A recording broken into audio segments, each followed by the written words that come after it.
Voices Radio. Voices Radio. Voices Radio.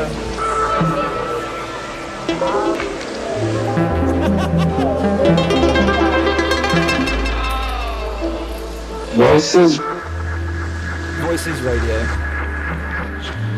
Radio.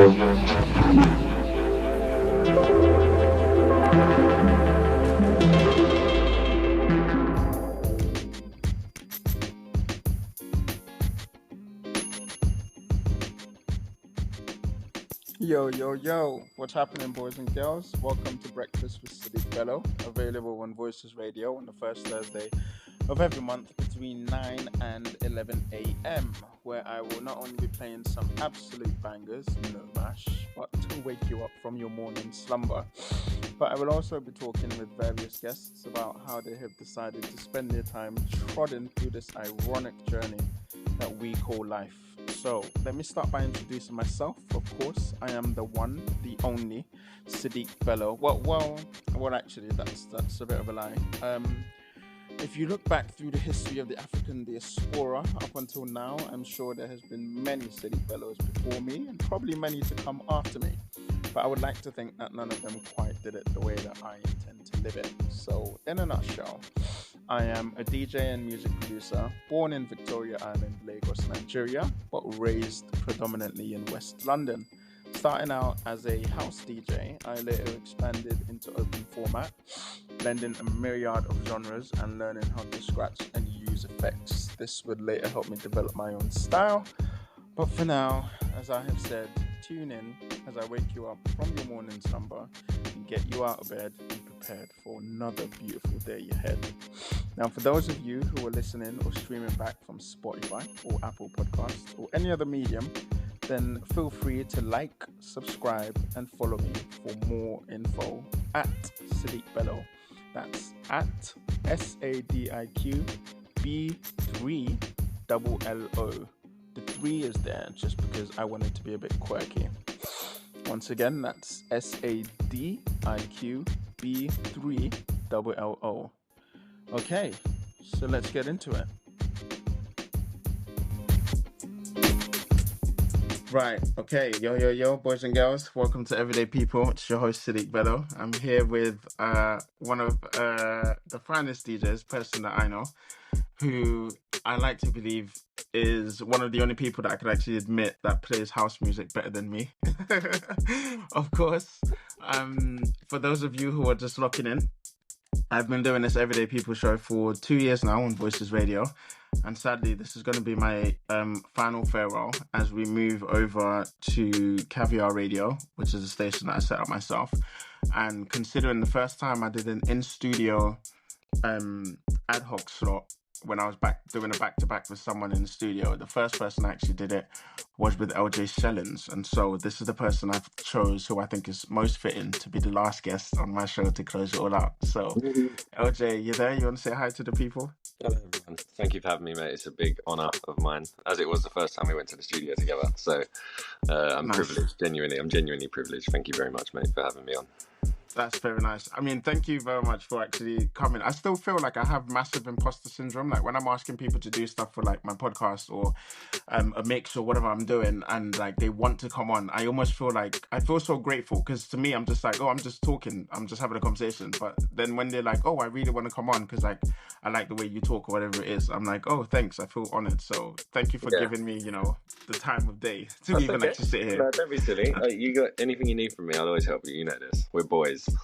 Excellent. That's my G. Right. Yeah. So obviously I know things about you, but there were some questions that I don't know that I feel like the people looking in would also want to ask. Because to be honest, even though Everyday People is generally my show, I like to focus more on the guests and I always just interview people that I find interesting. So the first thing that I want to ask you, just even as a person, just as a human being, how are you? How's life? How's things? Are you okay?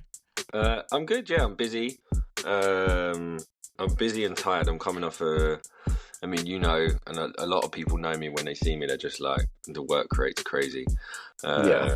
So I'm trying currently to use my energy better, if that makes sense. So Yeah. so I'm good, but it's just been a very busy, almost 2.5 years of graft.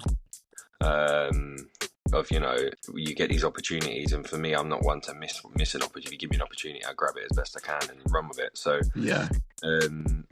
getting lots of opportunities and stuff, and it's kept me really busy with DJing, and I've obviously started a company called Akin, which is like, I've never really framed what it is.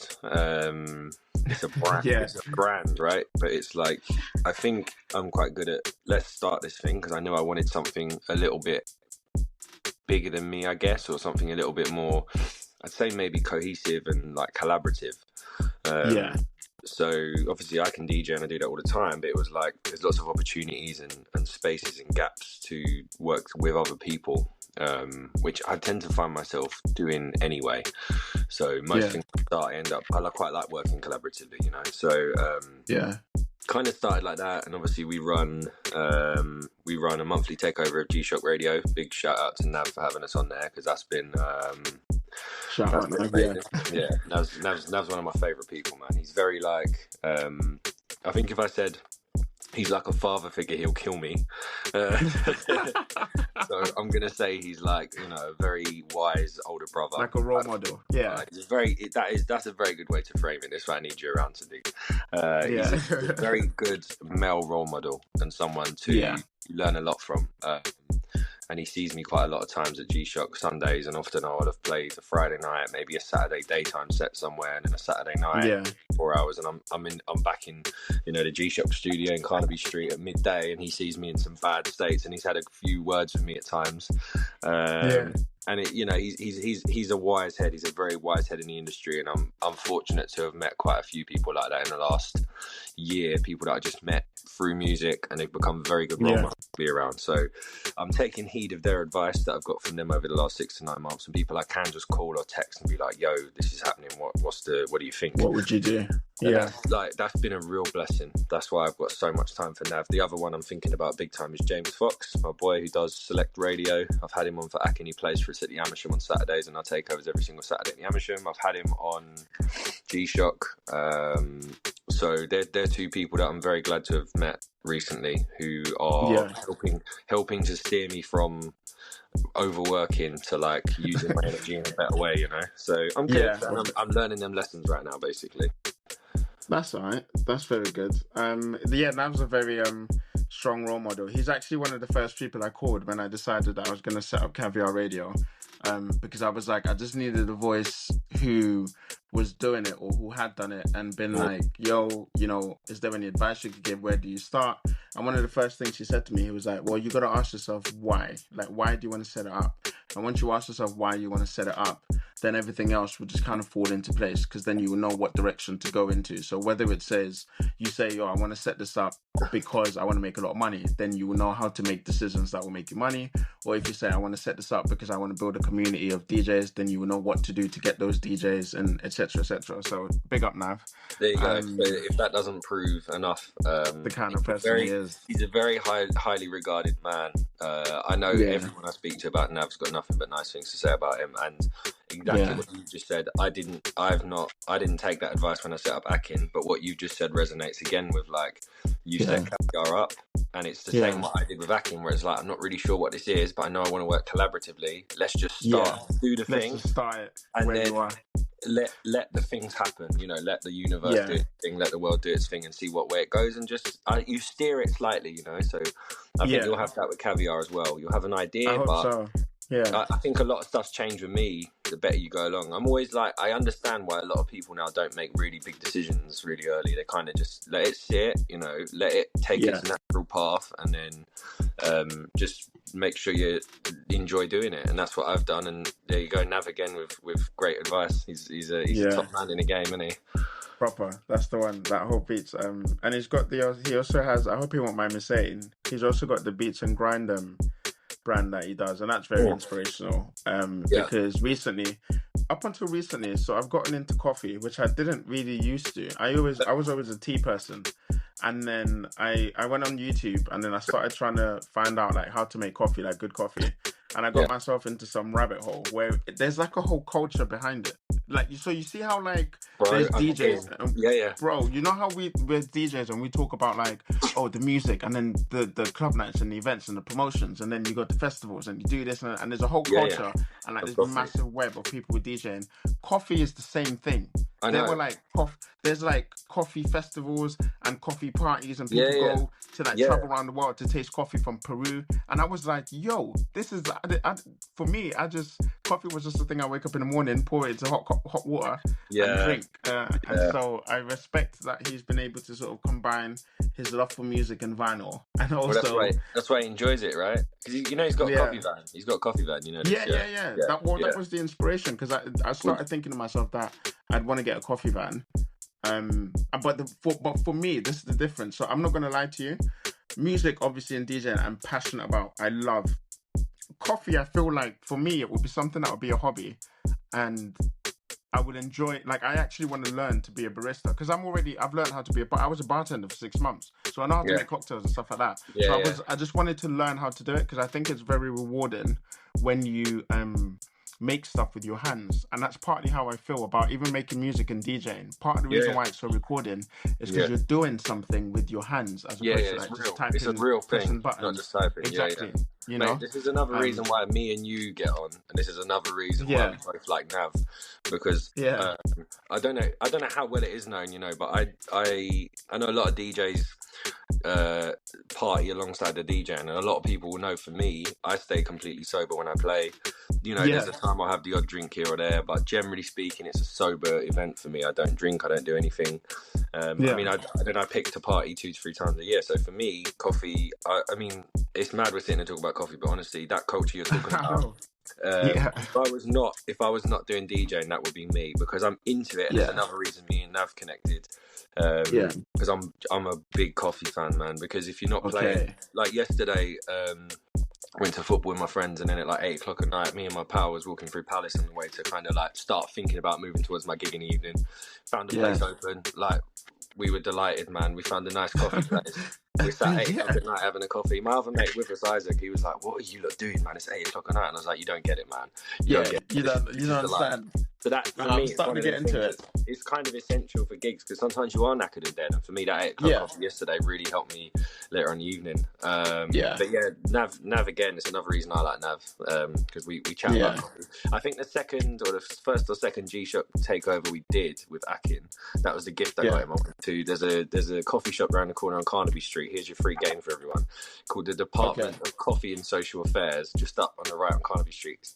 Banging coffee, right? And I grabbed Nav some coffee beans out of there, and that's when I think we caught each other's eyes. Like, we're gonna get on. Yeah, he was like, "Oh, this guy knows. This guy knows. He gets it." Yeah. Makes sense. But right. I tried to get down to his coffee shop, because his coffee thing is in Catford Bridge Station. He pitches up. Yeah.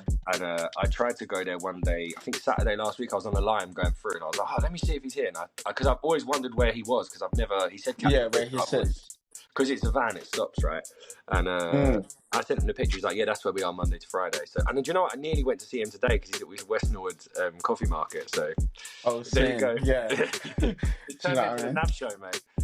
Yeah, exactly. But that's what I love about like this show. This is why I mainly called it Everyday People when I started, because for me, right, even when I started Everyday People, or like when I think about DJing when I started altogether, I didn't think like in my mind I wanted to be like Trevor Nelson. That was the first thing. I really thought to myself, you know what? I want people to be able to tune into me every Saturday and just listen to me talk and play music. But it was the key thing for me was the thing I was talking about, and I think the reason why I loved being able to have conversations with people, and what ended up to me going into Voices Radio and doing doing a podcast and whatnot, was because I'm interested in everything. Like, I love everything. And when I start getting interested in something, I become obsessed with it. So you see that now, it's not enough for me to watch YouTube videos about coffee. I have to be like, no, wait, I need to get a coffee van and start. Yeah. Because in my mind, I now want to sit down and make good coffee. And I mean, obviously, I would sell it, but I also want people to creative process as well, though, right? Yeah, making it and then getting the paper. Do you know what I mean? Yeah, and then just having people sit there outside of my van, and all we do is talk about coffee and music all day. You know what I mean? I know this. So, See, I know this about you because I don't know, non-DJs won't know, but when you DJ, you end up in lots of group chats, right? So you're in like, exactly. We do voices. So there's like the voices group chat. There's like all these different brand group chats, and they're really helpful. At times, you can pop in and be like, "Oh, I need this advice." Yeah. And I see you popping up all the time on things. You know, like it's not like. It will sometimes be because you know you can't keep up with them notifications, man. So sometimes, no, of like, course. the voice is one in particular. Like, I'll have a little scroll through, and if there's anything interesting, I'll respond and like give some advice or whatever. Yeah. But you make me laugh every time I see your messages. I have a little giggle because you'll be like, "Oh, I've just seen this thing," and then you're thinking about planning the next scheme and all the things you got going on. Like, I'm like, let's all get like vending machines and go snowboarding. Yeah. I almost sometimes check your Insta, like, what's Sadiq up to now? Like when you saw Caviar Radio, I was like, there he is. He's at it again, man. Yeah, he's doing his thing. But I'm the same, man. I'm the same. It's why DJing works for me so well. And it's like this. When I started, it's like you think there's only so much you can learn. Like, most things I do, like you master, I think. And I've been told it's related. I've been told it's related to ADHD since, but I'm not. Okay. I'm not actually diagnosed. Just people have said to me like, oh, but I don't know in it. But it doesn't matter. But yeah, when I started, it was like, oh, this will be a cool thing. It will be a cool thing to learn, mate. You got no idea when you start DJing and you think it's just, I just make one song, the next song, and then the next, and then I play another good song after. The levels to it is ridiculous. And then if you ever get bored of that with DJing, then you can start production, which is what I did a year ago and 6 months ago. Yeah. And it's like take your DJing and put that in your pocket, and then there's a whole world of like production out there. So for me, it's like it's the perfect thing for me to keep me engaged. You know, there's so much.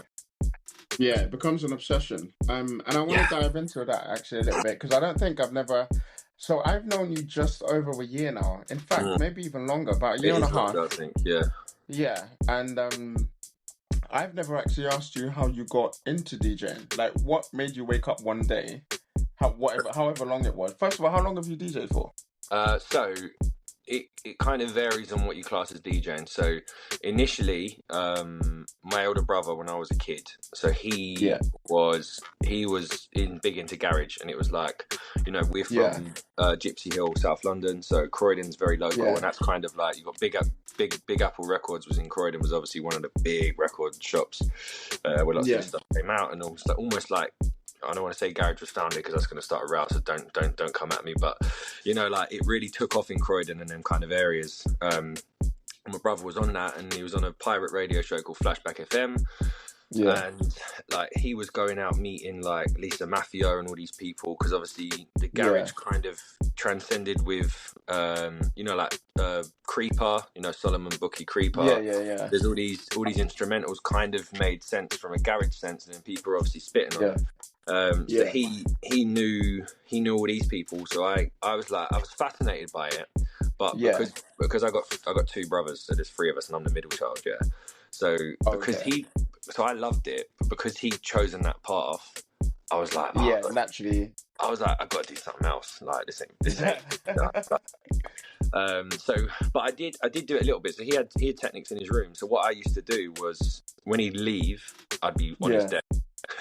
Okay. So I'd start playing on his decks with vinyls, and I didn't even really know what DJing was, man. I was just like, for me, it's just like two big CD players. I can listen to a song and I can listen to this.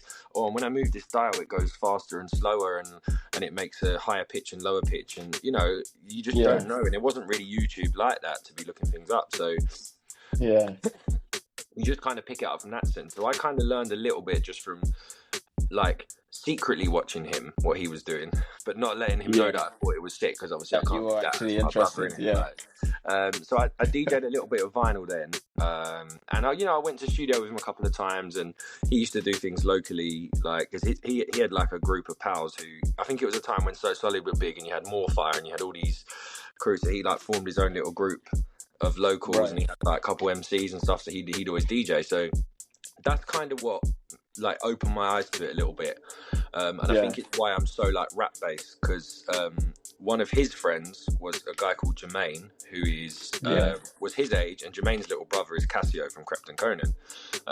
So my brother used to like roll around with Jermaine and a couple of friends, like a little bit because we was all from the same area.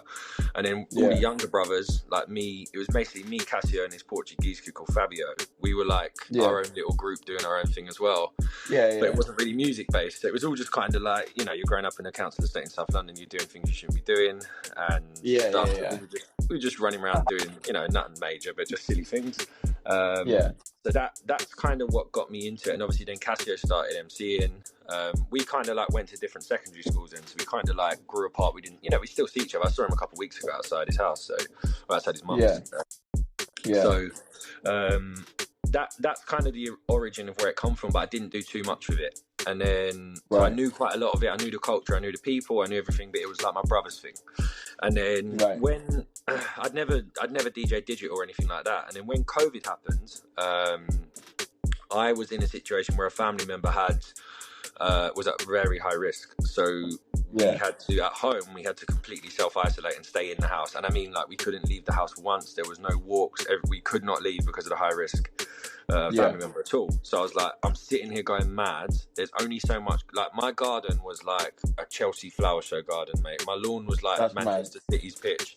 I was like gardening, barbecuing every day, cleaning my house. And it just gets to the point where you're like, what am I...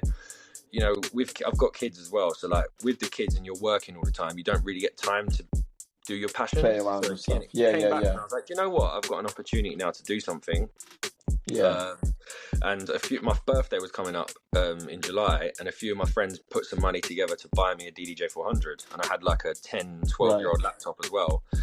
And that was it, man. Honestly, that was it. It was done. Like I got that. It gave me something to focus on. I kind of knew the history. So the short answer is like COVID, I started DJing properly. But I was messing around. You always had an interest in it. I was messing around on vinyls from like 15 to like 19, you know, for like 4 or 5 years. But I solidly started during COVID.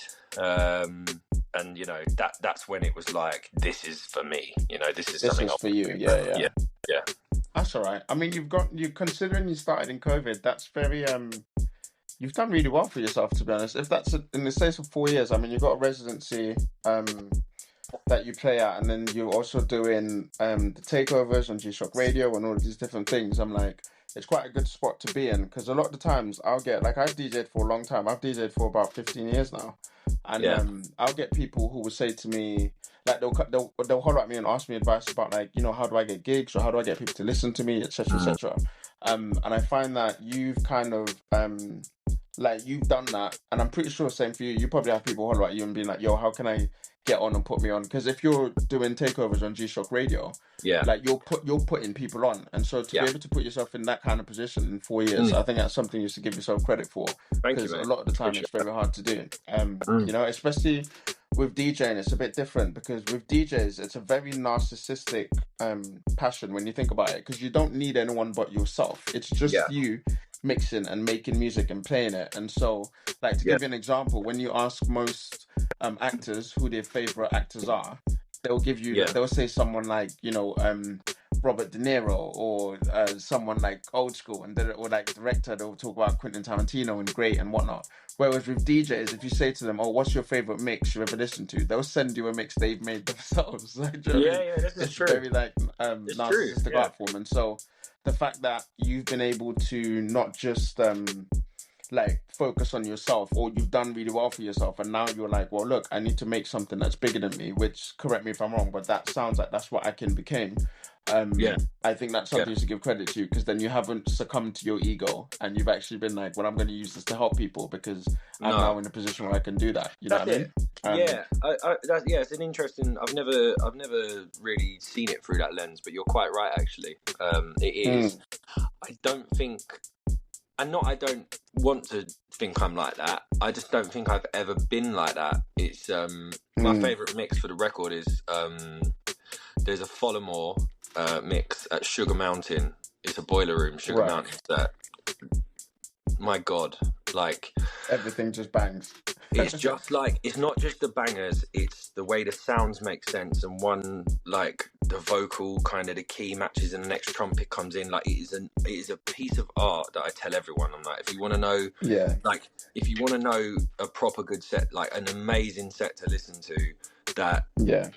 you won't understand why it flows so well and so good. But when you've done this for a long time and you study this and you're like, you don't really know what he's doing, but the way the sounds transform into each other and the story makes sense, it's exceptional. But I think like that, I've always, even when I started, I'm always kind of collaborative, as I said to you at the start.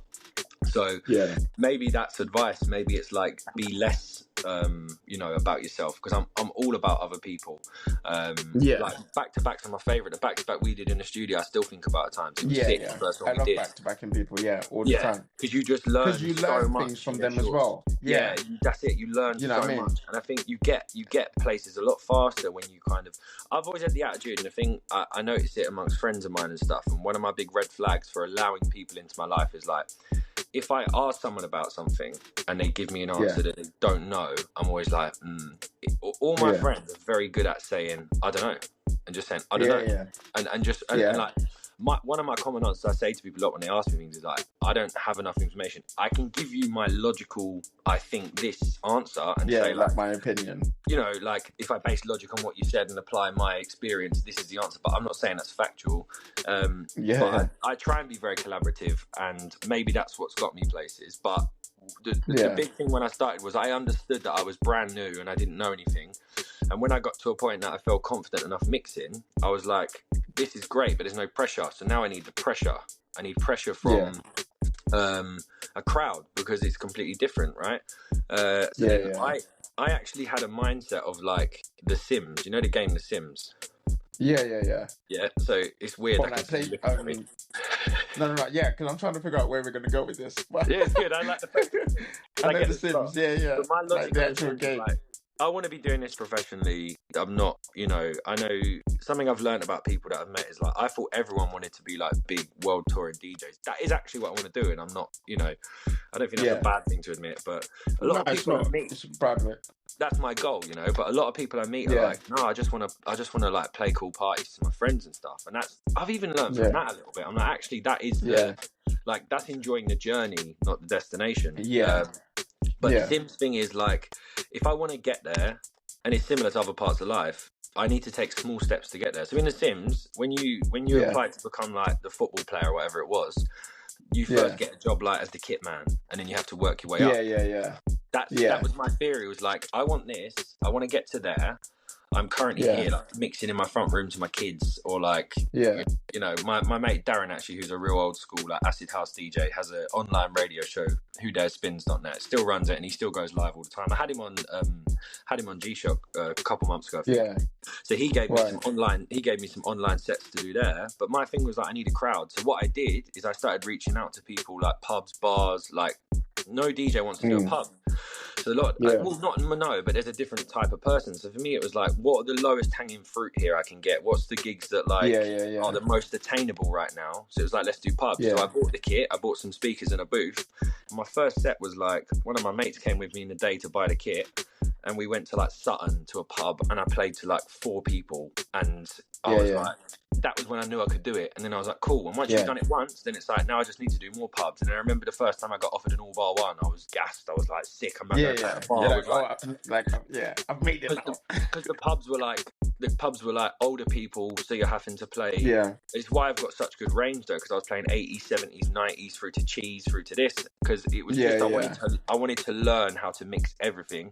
And one thing I think you were learning how to read the crowd, essentially. Read the crowd, even subconsciously. That's it. And when you're at home, you're like, cool, I'm going to play. When I started, it was tech house was quite big, so I was always playing tech house. It's like, 126. It's all very similar sounding. No offense. But true. You're mixing 4 to the floor kick drums. There's lots of trumpets. There's lots of these sounds. It's quite easy to mix. But then you go into these gigs, and I didn't realise how few people, and it's almost the ignorance was good, can't mix from tech house down to like hip hop.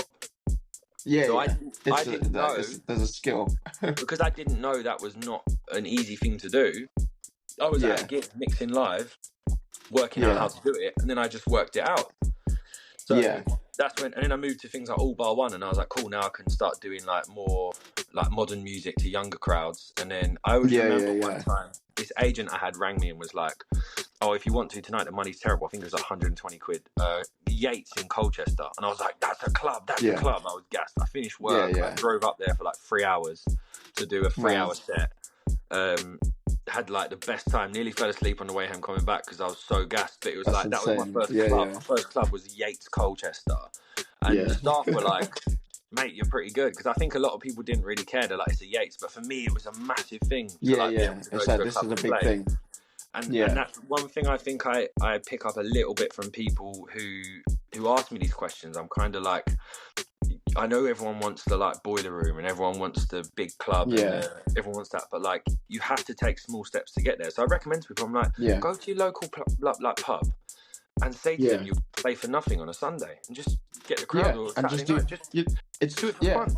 Just do it for fun, and like the pub will get something off it, and then you'll get something on it. And if you're decent, and even if they don't do music, and obviously there's limits there with like sound system, and I was fortunate to be able to buy a sound system to get me going, but there's lots of small steps you can do that will help you in the long run, rather than just aiming for the stars. So don't aim for step 4. My thing's always like, look at what can I do? What are the 3 steps I can use to get to that point?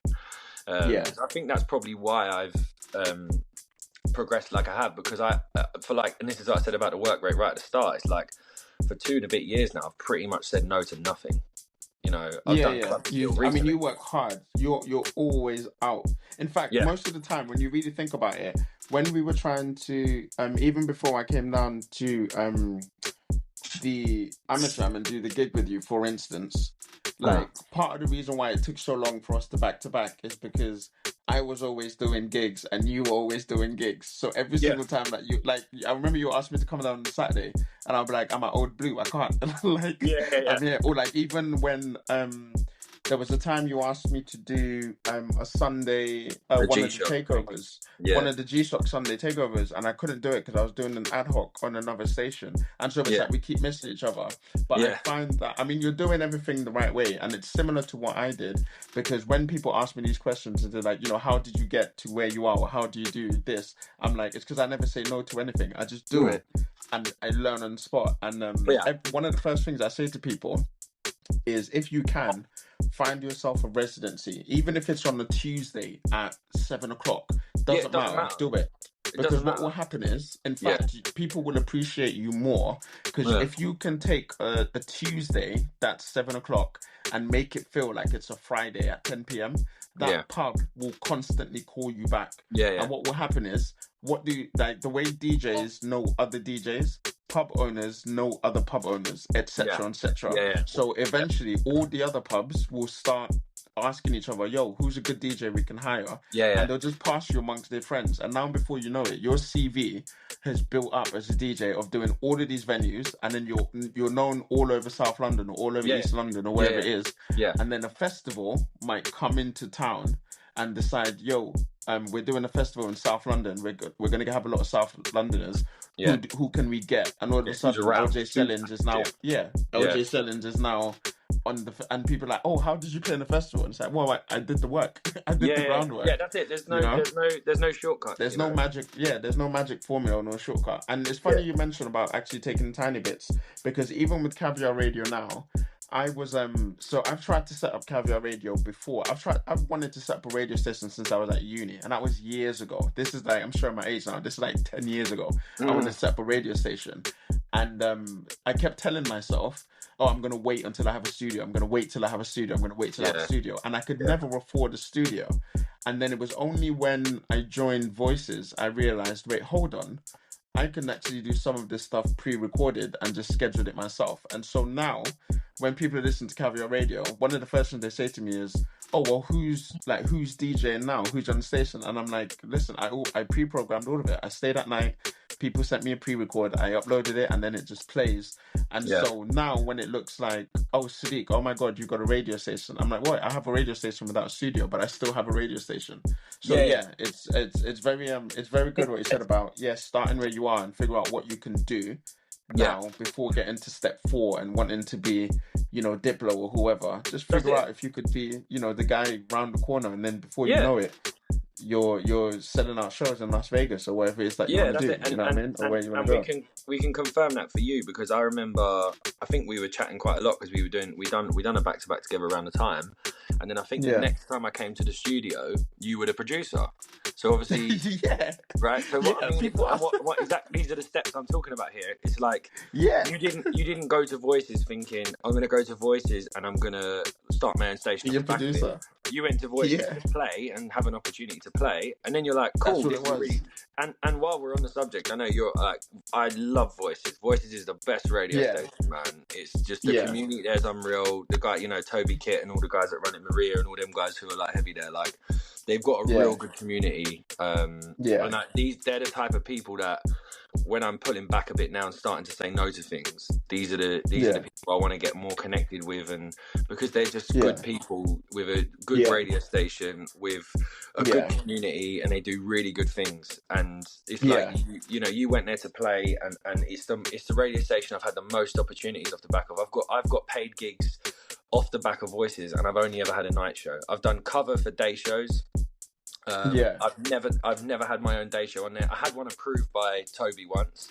I was going to do like a game behind the game one, probably similar to what this concept is you've got here, to like talk to DJs about what happens behind the scenes, and it just the timing just didn't work. Wasn't right. I've got paid gigs off it. I've met you. I've met like Karina. Obviously, I actually met Nav G-Shock through Alfie Butts, who I know you know is another producer of Voices. Alfie was the producer as well. It's exactly what we just been talking about. Like, you went on Voices because it was like, we can play. For me, it was a similar thing. I applied for a night show on Voices because I wanted to have something. I was doing pubs, but it's not very visual online, and it's not, I wasn't being able to spread the things I was doing, and I wanted to do it in a bigger way. And actually, Voices means a lot to me for another reason, is because when I remember getting the acceptance email from them in January 2022, a couple of years ago, and I was having my personal life was the worst it's ever been. I had real problems at the time. And it was something that came through. You know when something just pops up on the right day, when you're having a really bad day? You're like, I need this. I had the worst start to the year. I won't even go into it. But like, that day, it saved me. Like, I just got a message, you're going to come on, you've got a monthly show. And I'm like, cool, I've got something to cling to. And that's one of the reasons Voices means a lot to me. And it ties in with what we've been speaking about. It's like, if you love this, go and do it wherever will take you. Yeah, and it will not be, if you think I'm just going to go and play the Dog and Duck pub in Bermondsey, South London, nothing's going to come from it, you're wrong, because there is so many people, you will make connections. I can't tell you what will happen, but something will happen. I promise. Something will happen. It always does. You'll do it. I met Marky V, one of my pals, because he walked into the Amersham one night and was like, "You're sick. Why are you here? And now I've got his brand After Hours. He booked me to support Bush Baby last year. Then I met a guy, Andy, who, like, you get a lot of people at gigs like, I'm this guy, and you're like, okay, mate, of course you are. Like, I met Andy, the guy who's very hooked up with lots of radio stations. He turned out to be one of the guys who, not massive, he's a photographer and he does filming and stuff, and I've recorded a set for him, and he's very well connected, and I've never pushed that button because he's just a mate of mine. But even just the fact that I met him as a mate, there's all these things happen. So if you don't know the way, just do something. And I promise you something will happen. I don't know what it will be. You just got to move. Will happen. And you just got to if you keep going, more things will happen, and more things will happen, and more things will happen. It's true. That's it. And like the thing that you've just mentioned now, even about me being producer, it's funny you mention that, because I had the same story. I started as a nighttime DJ, as a nighttime slot. And I was thinking at the time, I was like, 2 a.m., who's listening? I was doing a show called Cups and Saucers, and it was called Cups and Saucers. So basically what happened was, when you're playing house music and people call it pots and pans, and they try and sort of like give it like a slur, like it's a derogatory term, right? Yeah. So I remember someone once said to me, he was like, oh, you play pots and pans? I said, no, I don't. Actually, I play garage. And he goes, oh, so garage is Cups and Saucers. And so I was like, you know what? Because you said that, in spite, I'm actually going to call my show Cups and Saucers. That's how the name came about. There you go. I was doing a nighttime slot, and then just on a whim in the group chat, Toby put in, is there anyone who is available to produce, because one of our producers can't make it in. I think it was like Marley or something like that. She couldn't come in. And I said, look, I don't know how to do, I really don't know how to produce, but I'll come in, I'll press a few buttons or whatnot. Yeah. And it was like, yeah, cool. And then I came and I did it. And then from then they were just like, they kept asking me to come every like week. Then it became a thing where it's like, okay, now you're our Wednesday producer. So that's how I got that. So when I meet people and they're like, how did you become a producer? Did you apply for it? I said, look, I'm here by accident. This wasn't actually supposed to happen. I just showed up. I just kept showing up. And then they gave me a job, right? But then one of the things that happened is that I met so many people just through that producing. I basically started to know almost everyone on Voices, because I would see ad hoc people, I would see trial people, I would see people who were in on Wednesday, people who were in on Thursday and needed to do radio swaps and all of that. And then I was in contact with them because I was programming their shows and sending their music out or sending their video to them. And next thing I knew, people would tell me, "Oh, come to this gig or come to that or whatnot." And then I built this community of people who we then became very tight with. But the whole time, none of it was planned. I didn't think I'm going to come to Voices and I'm going to be this big thing. But I would tell you why I have love for Voices. And I understand why you have love for Voices, because it's a great community. But the thing I love about Voices, which I think they do better than anybody else in the game that I've come across, right, who runs a radio station, is they don't necessarily teach you to be big or to be famous. What they do is they teach you to be independent. And that's a very, very, very important skill. Because when they teach you to be independent, you can then now make yourself big and make yourself famous if you want. And so one of the things that's great about Voices is, like, even Toby and Kit and a lot of the other dads, for the longest time, like now they've got a show called The Voices All Stars. But for the longest time when I was on there, neither Toby or Kit had a show on their own station. And I was like, what I love about the both of you is you have no ego. It's just, look, this is great. It's a and community. We're gonna help it's a community, and we're gonna put you guys first before us and everything like that. And then next thing I knew, I already had the residency obviously at the Old Blue Last, but then they gave me the residency for Ethica in Elephant and Castle, and now all of a sudden I'm playing in South London every month, and I was like, they could have taken that for themselves, but they didn't. They were like, "Yo, do you want this?" And what I mean, so that's the thing that they do really well. So for me, that's what I love about them. Agree. And so forth. It's the best. Yeah, I agree. It's good. Yeah. But so for you, what I want to ask you now is, you said that you want to be a touring DJ, which isn't something, which isn't bad. It's not something to be embarrassed about. I mean, most people given the opportunity, that's what they would want, and so forth. But would you want to? So with Akin, would you tour with Akin? Kind of like, would you be at the forefront or sort of carry the ship with Akin, or do you think LJ Shellings will be a separate act and then Akin will be another thing on its own, or would you ever mix the two? Yeah, the latter, I think. Because I've learned a lot through music, and it's that thing what we've talked about continually is like you have a sort of a primary reason and you learn so much, you get padded out, you learn so much secondary things. And what you said about the start of like when you get into something you're obsessed and you want to finish it, and it's like that's what we're like, me and you are both like that. And as I said, I'm not sure what Akin was ever supposed to be. I think when I looked at, if I looked at someone that had something similar, Patrick Topping and Trick Label. Because obviously you got Patrick Topping, who's a very well-known name in his own right. And it's not my, I can listen to some Trick stuff. It's great stuff. It's not my sound. But the way he runs Trick is like, he's obviously got himself, and in Trick, it's like, it's a record label, and they've got stage takeovers at festivals, and they do events. So I think if I likened it to anyone, it's that, or to anything, it's that, but it's not that, because I think for me, it's like, I think it's similar to what you said. Is one of the big things I have in my head is I have got all these opportunities and I have worked very hard for them. And there's a lot of people who I've seen play who I'm like, this guy or girl is incredible, like unbelievable. I can't believe how good they are. And I think some people aren't as good at opening these doors. And I don't think that should be a barrier to entry. So I think if I really boil down and you ask me to summarize what I'd like Akin to be in the future, like in a dream world, right?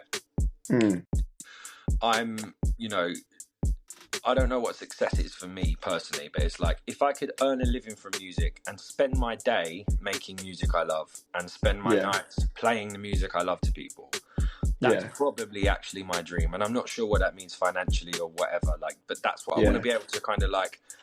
There's venues I'm desperate to play at, and so the touring element isn't like I want to be a jet set flying all over the place. It's more like I want to be playing these venues that I've seen online, and I want to be playing my music and you know, other amazing DJ and producers' music.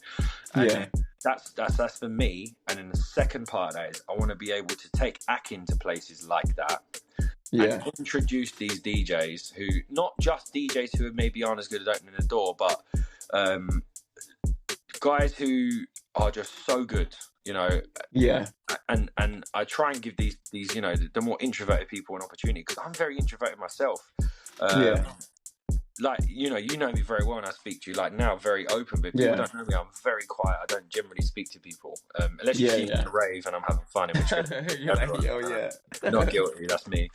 But generally speaking, I'm quite quiet, and I think that's limited probably some of the. I'm not good at networking, generally speaking. I don't really know how to walk up to someone and be like, "Yo, I've seen you. You're good." I just struggle with it quite a lot. So I think in some sense, I kind of want to help other people with that, where I don't want their introvertedness or quietness or something to take away from how good they are at DJ, because me, I'm deadly quiet, and then you put me behind a set of decks in the venue and I come to life. You know, it's my favorite. That DJing is my favorite thing on the planet. I love it. It's so cool, bro. It is. It's so. Do you know what I don't understand? I don't understand how you can watch somebody DJ and not think, I want to have a go at that. You know what I mean? David, I'm sure you know that 99% of people do want to have a go at that on the night at 1 a.m. after 10 beers. But it's so cool. I'm just this is the coolest thing that anyone can do. Like, you know that feeling? This is how I describe DJing, right? Or this is what I live for. There's a moment. Don't. I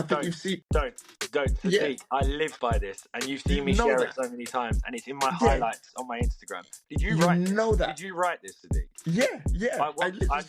I promise you, I want the poster. I saw that one day, and I was like, I've never had it. Do you know how many people I've read that to?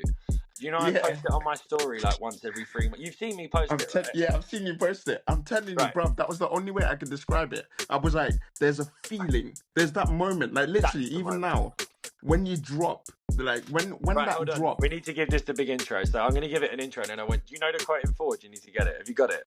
Do I know it? I've got it on my phone. There you go. I want you to give it the respect it deserves. I didn't even know you'd written this. But I written it, it wasn't even like a thing. Sadiq will sometimes wake up, I'm pretty sure, on a Sunday after the last time I did it was like 2-3 months ago, and I had a banging night at Amersham, and like 4 hours, and I just had the whole room in the palm of my hand the whole time, and I was just killing the game. And I remember driving home being like, Sadiq's quote again was exactly what it was. And I'm telling you, man, that is art. I'm telling you, put it on a poster and sell it. I'm telling you. I think about that quote 3 times a week, and I'm glad you brought this up because I forgot to talk about it, but I did not know you wrote it. That is incredible. I wrote it. And genuinely, that is what I live for. Exactly what you're talking about. That's exactly what I live for. And I don't have the vocabulary to be able to write the thing you did, so I'm giving it the big intro and it backs it up. So I want you to now, the ladies and gentlemen, Sadiq Bello. All right, I'll say it. As it's very fitting to mention it for my last show on Voices. But this is what I said. I said it in the middle of a conversation with a friend of mine. And I said, when you're DJing, there is a moment where the second song fades in to blend with the first. Then there's about 8 to 16 bars, depending on what genre you're mixing, where the groove locks in. And although you can still hear the melody from the first song, if you've done it right, the melody is overpowered by the drum loop and the bass line or the vocal hook of the second song. Now you see that moment, that's actually what I live for. In that moment, you forget anything else exists. And I think correct me if I'm wrong, that's what everybody else lives for. Whether you're a chef or an architect or a doctor, or you've had a baby or got a university degree or whatever it may be, everything we choose to do with our lives has that moment. And I think although sometimes this moment can be mistaken for fame or fortune or some material gain, that is actually what everybody really chases deep down. And the only way that I can describe it is the feeling that I imagine people mean when they say my heart skipped a beat. Then again, I could be wrong, but do you understand what I mean? It's that. Whatever the word is for that, I have no idea, but that is what I live for. And then that's it. See, I got goosebumps 5 seconds in. If I could wheel up a quote, I would have wheeled up that quote 3 times during these days. That's true. I'll record it down. I'm going to save that as like a soundbite of like, this is how Sadiq Bello should be remembered That for. is what you finished. When we finish at the end of this show, I want you to repeat it. That's the outro to this show. I need it. Sadiq, I'm telling you, I love you, man. And that is a life-changing thing. And that, I swear on my life, you make a poster of that. I want to make a poster of it because my entrepreneurial head goes, not for the money, man, not for the money, but I'm telling you. I hear that, but everyone just needs to hear it. In my wall, I've got things in my wall all around my room, and if you don't do it, I'm doing it. Yeah, that's true. I read that. It's on my website. I'll fund it. Put it up. I'll buy the first poster and I'll want it on my wall. I'm telling you, man, that is a work of art, that thing. And you're completely correct. That moment, I had it last night, man. I've had a tune on, and I think I've had Incredible lined up, and I just got to the end of the phrasing, hit play, and then had Wicked starting, and I knew, and I did, is I slowly turned the trim up so that, because there's nothing else but the Wicked intro. There's no group. So what you just said about I had the vocal, and then I'm mixing it in slowly, and then I could see they were kind of starting to hear what was coming. They could hear it. Yeah, they're like, what's that? And then I chopped and then turned the trim right up, so it went wicked, mate. The place exploded like 240. And that's what I mean. It's that moment. No, I was jumping on stage. I was like a giddy little kid, man. I was like literally in the spot, jumping, going, I'm so excited. And then all of a sudden it goes, Incredible, and that's it. And then you're just trying to find it again in the next track. That's it. That's what it is. And I'll just do that. I'll just do that forever. That's the only thing I care about. Every single thing that I do is to find time to do that. That's it. In between eating and going to the toilet and sleeping, all I want to do. The reason why I work and I pay bills is so that I can get time to do that. That is it. That's what it is. I agree. I don't care about nothing else. It's not. You know what I mean? It's not even a drop. It's not even a drop for me. The drop's incredible, but you've done the work. But I think I've said this before. I think I've put it on my own Insta. And I don't think I related it to what you said. But I shared a post of mine from EXO when I played at XOY for Sneak Rave on a Tuesday. Yeah. And I kind of do that in a different way sometimes. It's like it locks in. I'll be mixing and I'll almost try and make it sound like I've messed up. Yeah. And almost have the audience be a little bit confused about what's happening. And there's a Buckethead's The Bomb, right? You know the track? Yeah, love that track. Yeah. Soulmass Transit System's got an edit that's available on Bandcamp. Soulmass is, I say it in every interview, Soulmass gets a mention in every interview I ever do. He always goes, that's my guy. He's the best producer, man. But he's got this edit, and the start is proper hard speed garage drum loop, sick. And then it goes into a breakdown. But what you can do is it's an 8-bar, so you can mix that 8-bar, and then when it goes into the breakdown, he's got this mad vocal over the top, and it says like, it's like, what's up, party people? Just got news from the police or something like that. The police tried to shut down a rave, but thanks to your support, we managed to keep the place open. And it makes no sense to the audience. Like, I was playing this in XOY in London, and it's talking about Bristol or something like that, right? And I'm sure probably someone apparently, like, there's probably a very famous thing that I'm not aware of. I just play the music, man. I'm not looking up the quotes. But, like, the vocal itself, people just look at you like people are like, what is this guy? Because what's up, party what is this? What are you doing? We just got word that the police tried to shut down a rave last week, but thanks to your support, we kept the place open. Let's go. And then what happens is that vocal fades out, and then the first trumpet of Buckethead's The One, you know, it goes duh, duh, Yeah. duh, duh, duh, duh, duh, duh, duh. That first trumpet, it goes duh, it just goes duh, duh, duh, duh, and it starts quiet and it just builds. Yeah. And still people are like, what is this What's guy going doing, on, man?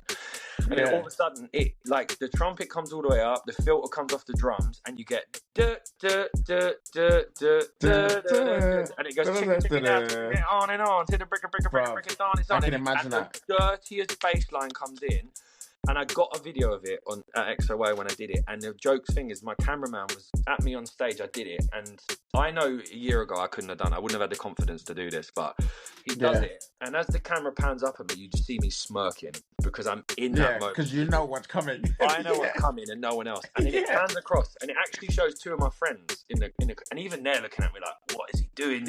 What's he going on? It's XOA, right? That's mad. And mad. it pans all the way down the crowd, down the sides. And then he kind of points it back to me. And the whole time he's walking, the whole crowd is like, what is this guy doing? He's messed it up. And then he pans back at me, and it's just about the end of that vocal. And what I always do when the vocal happens, I put dub echo on ever so slightly and reverb. So you can't really hear what the words are saying. It just sounds like someone's shouting. Yeah, it just sounds bare muffled. Yeah. And then when we get to the first I turn it off. And this video and just then it sets the roof on fire. Mate, it's like that is a summary of one of their moments of like my little face, my little smirk on because I know what's coming and no one else does. Because you know what's coming, and you know for that simple reason is why I never accept requests because I'm like, no, you don't understand. You're gonna kill the vibe.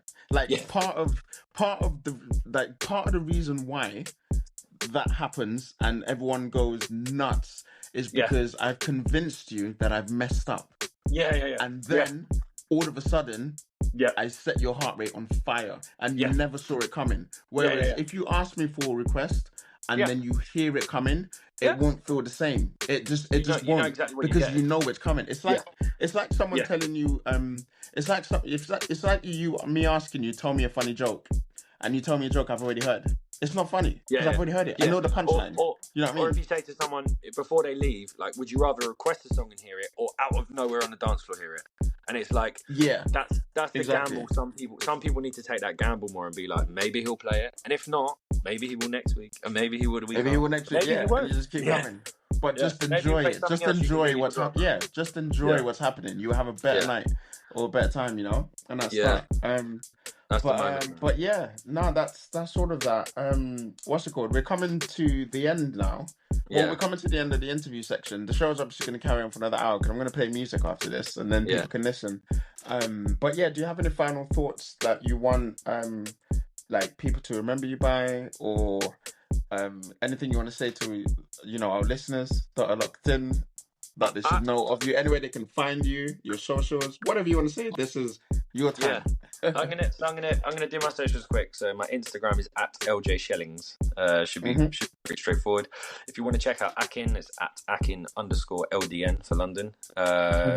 There's always some stuff going on. You know, I'll be at a gig if you want to come see something. So yeah, there's always something. There's something happening, man. I don't know what. Sometimes I don't know. Sometimes I look it up and I'm like, oh, I'm playing on Wednesday. I didn't know. So if I don't know, you ain't got a chance. But I'm working on it. I think I'm gonna do what I do quite commonly, is just shout out a few people. So I'm gonna shout out Nav again. Big help for me personally and career-wise. You know, very wise man, very grateful to have met him. I'm going to shout out James Fox, another really good friend of mine. He plays with me for Akin and is very much older brother style, gives me advice, and I've learned so much from him playing because he plays for us at Amersham sometimes, and I've been there a few times when he plays, and James really taught me the value of knowing the third song you want to play, because I'm very good off the cuff, like this one, then that one, next one, and ready. But James really taught me the value in knowing what the third or fourth song you want to play is, and taking people on that journey and sort of pacing things. And not just because I can mix quick doesn't mean you have to. But yeah, he's someone I'm very grateful to have met this year. I'm going to shout out Kat from Back to Back Battle. I took part in Back to Back Battle this year. Massive learning curve. Really great competition. She's a really incredible lady. So big shout out to her. And I'm going to shout you out last because thank you. It's your show, and I think that as much as it is correct with you saying you've started DJing, is I remember before I'd met you, And it's one of these weird things where the mad thing in the music industry, and particularly DJing, and maybe particularly in London, is I will sometimes, like, say, like, I could go out tonight and see someone in a Voices city and be like, yo, you play Voices, and you won't know them. But when you speak to them, they know everyone you know, and you kind of think, how have I not seen you online? How have I not seen you? Yeah. I'm going to go to Nav again, but actually I went to see Nav play at Peckham, I can't remember the name, Jumbie Peckham, vinyl set. When I was there was a girl, Tara, there from Voices, who he knew. And then there's another guy, do you know Mothership Dance? I think the guy's called. Yeah. So I know Mothership Dance, and I know Tara M. Allen. Yeah, that's her. Tara So Allen. I'd met Mothership once in a studio crossover. And I met Tara there on the night. So I was just standing chatting to Nav, and I was like, oh, this is my mate Tara. So that's the beauty of it. But when I first met you, it was this thing where I'd not seen you anywhere. And then all of a sudden you kind of popped up on my Instagram, and I was like, this guy's everywhere doing loads of the stuff I'm doing. Like, and I think I did it. If you remember the first time we actually reached out, is I was trying to become more structured at the time, and I wrote a list of things to do on this Sunday. And I don't know what it was. It's something about your general vibe and energy. And I know everyone at Voices know this, and probably everyone that knows you know this, is you're a very lovely guy. You're a very lovely guy, and you've got good energy to help everyone. And I mean that. And I appreciate that. I want to let you know that if anyone talks about you when you're not there, that's what everyone says. Everyone's like, oh, he's such a good guy. Like, he's got such good energy. He's lovely. And I know Voices recognize that. I know Voices recognize that. But that week, I wasn't sure what it was. But I told you earlier, I'm not very good at networking. But you were one of the first people. Like, you know what? I couldn't describe what it was about your mixing or nothing. I was just like, he's just got good energy. I don't know what it is about him. So I had on my list on a Sunday to message you, and I was like, I'm going to message that guy because I just feel like something. I don't know what it is here. There's something here. Yeah, I don't know what it is. Something here. I don't know what it was. Right. I mean, I'm glad you. Yeah. And then you messaged me on like the Tuesday. Do you remember? You messaged me. I feel like I remember because I would have taken your details from that back to back 100%. Because when I heard you mix garage and house, I was like, this guy's hard. Yeah, but then I'd never spoke to you. Do you not remember this? So you never spoke to me? I'd never spoke to you ever. I never spoke to you ever, right? Yeah. And then we because what happened, the back-to-back was after we'd spoken. So I just seen you on Instagram, and I was like, I'm just going to message you. I don't know what it is. And then I wrote it down on a Sunday, and a Wednesday you dropped me a message like, hey, we should connect or something, sort of message. You messaged me, and I was like, bro, I literally put on my list this week to message you, and you've done it already. I remember that. Do you remember we got the back-to-back off the back? We said we're going to have to do a back-to-back. Yeah. We said we're going to have to do something, and then we got either one or two. Back-to-back. I think the back-to-back happened, and I might be wrong, that I got the slot, and then I was like, you then messaged into the chat later, and I was like, no, we'll do it together. Do you remember? Yeah. I remember that. I 100% remember that. It was like 4 days after you'd messaged me. Yeah, I remember. Now you mention that, I remember that because it was supposed to be. Yeah, because it was supposed to be, it was an ad hoc slot. It was being offered. Yeah. And I'm not sure. I can't remember if I took it or what. Yeah, but I saw. I grabbed it, and then you replied to the message before seeing, and you was like, "I'll have it." Yeah, it was that. Already got it. Yeah, and I was like, "No, that's how it happened." And you're like, "Cool, we'll share it. We'll do the thing." And then that's it. And then we did it, and it was just like. It was like it just happened. It was like ebony and ivory. It just worked. Yes, there you go. You know what I mean? So that's what I say. What I'm going to end on is like, you are correct to go and do things, yeah. But you'll get much further in this industry being like Sadiq Bello, being a lovely guy who helps. I've never heard anyone say a bad word about you. Everyone loves you and the stuff you do. You're collaborative, you're helpful, you're a very happy, friendly guy. I say the message, as I said about earlier in Voices, I've never seen you put a negative message in. You encourage people, you help people. You've always got these ideas and they're always positive things. And every time I talk to you, you're just a happy, good guy. So I appreciate that so much. Is to shout you out for being who you are, and don't ever. I know you'll never change anyway, but don't change, man. Keep being that happy little chappy that you are, man. I got so much. Thank you so much. I got a lot of love. Thank you. So much for that, bro. I appreciate it. Like them lot, they can't see my face, obviously, because this is on radio. But bruv, I'm so that's that. I mean, there's no better way to end than that. I thank you very much for giving me that shout out. Oh, by the way, one more thing I wanted to say to you. Your guy, is it Ant Mulholland or Ant Holland? Yeah. Sick DJ. Yeah. Sick DJ. Yeah. Hard. Yeah. Bad man. Yeah. Bad man DJ. Ant is, do you know, Ant is actually kind of been half mentioned here twice already. Ant is, when I said Marky V, my boy who I met at Amersham, who then let me play for After Hours, the event he ran with Bush Baby. He co-runs that event. He co-runs that event with Ant. Right. And Ant was also someone I was referencing when I said I want to, do big things. And some people I know say they just want to support really cool really cool people. That's because I was with Ant a couple of weeks ago, and I was like, bro, you're so sick. You can literally do whatever you want in this thing. And Ant was like, yeah, no, my goal is I just want to. He does really cool interviews for UKF, and he's around, man. He's incredible. He's incredible on decks. He's incredible, bro. I watched him play, and I was like, in fact, no. The first time I saw him play was at the G-Shock. That's when I met him. Yeah. But then we followed each other on Instagram afterwards. Yeah. Every single set, every time I see his story where he's posted him playing, I'm like, bro, you are so good. He's levels. He's levels, and he's levels. But Ant is someone that, in terms of, if someone said to me who's the best DJ I'd be hard pressed to beat Ant. Honestly, for there's different types of DJs. If someone said to me, I want a jungle DJ who's going to tear a place apart, I'll be like, go see Ant. If Ant ain't there, go see Marky V, because they are bad boys. Yeah. But he's a very good guy, and he's someone else who's looked after me very well. He's another good guy I've met who booked me for that. I played for him after I was at Asia the other week, and he's going to be playing for me at an event next year, which I'm not announcing yet. But he's a very good guy, man. He's a very good guy. So well done you for remembering, because I should have shouted him out. Yeah, no, he's a good guy. Good dude. Big up to Ant. Nice, man. All right, well, that'll be it. This has been very enjoyable. I've loved this. It's the last Everyday People on Voices. We will be moving over to Caviar Radio, so stay tuned for that in the new year. I'm now going to play some music to close out the show, which will last an hour, but I hope you guys have enjoyed. Anyone who's listening, I hope you've enjoyed listening back to this. Thank you, LJ, for giving me the time, giving me the hour to actually speak to you. Even though I knew some things about you already, but it's always a great time. Every time we talk, it's always a great time, to be honest.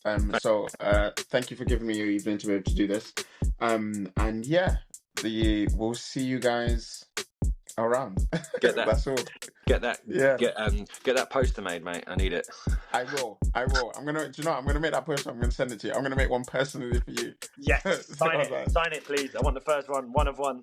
First edition, signed by Sadiq, please. Cheers. Thank you, man. Well, have a good evening, man. Nice one, mate. Cheers. Bye. Bye.